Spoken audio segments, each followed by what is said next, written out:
The Justice Department is stripping U.S. citizenship from criminals convicted as part of a new crackdown. Yep, one case involves a gun trafficker who smuggled more than 1,000 firearm parts out of the U.S., while another tied to a major health care fraud scheme, raising the question, will more cases follow? Joining us now is the Attorney General for the United States, Pam Bondi. Madam Attorney General, thanks so much for joining the program. Good to see you. Thanks. So tell us about this case, and are there more of these people that were naturalized citizens that are going to be denaturalized? There are a lot of them, and just to put it in perspective, under the 4 years when President Biden was in office, he moved to denaturalize 24 people. 4 years. Under President Trump, already 22 within a year.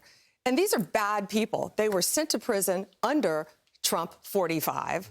Bad people, arms smuggling, millions of dollars of health care fraud. We're looking at another one right now. We're going after them constantly.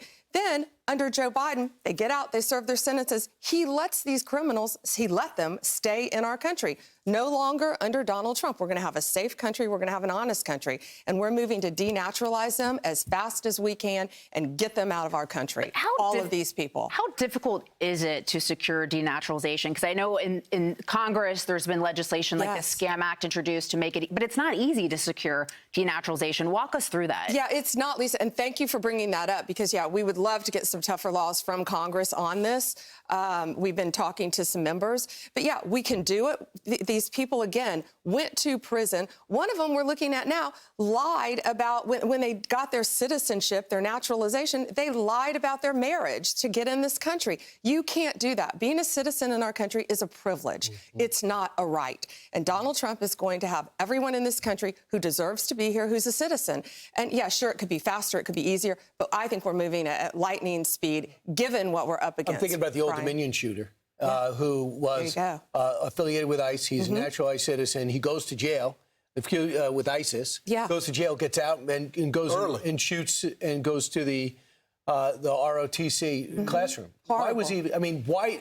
From the minute he goes to prison, is he eligible to be deported? Yes, he should have been. But what happened under this last administration, again, they didn't care. They let these people, and these aren't minor criminals. Let him out early. Yeah, we're focused on sex offenders. We're focused on arms dealers. We're focused on multi-million-dollar health care fraud, people that should not be in this country. It's a privilege to be a United States citizen, no longer under Donald Trump. Speaking of arms dealers, drug dealers, you got Maduro. Yes. He's asking the judge for everything in this case. It looks like one of those motions were rejected. He wants Venezuela to fund this, but he also wanted the charges to be dropped. That's cocaine importation, conspiracy, possession of machine guns, destructive devices, conspiracy on machines, and narco-terrorism.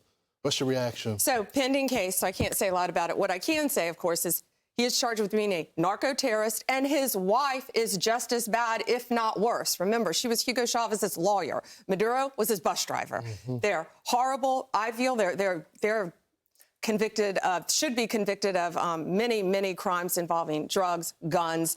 And I can say New York is not the only jurisdiction that we're looking at. Are you looking for other Venezuelan officials? Because you've indicted more of them even before you guys got there, including the defense minister who was just dismissed. Are you going to go grab some more? Yeah, Brian, I can't talk about that. But yes, we have many unindicted co-conspirators, not only in New York, but we're looking at other jurisdictions as well.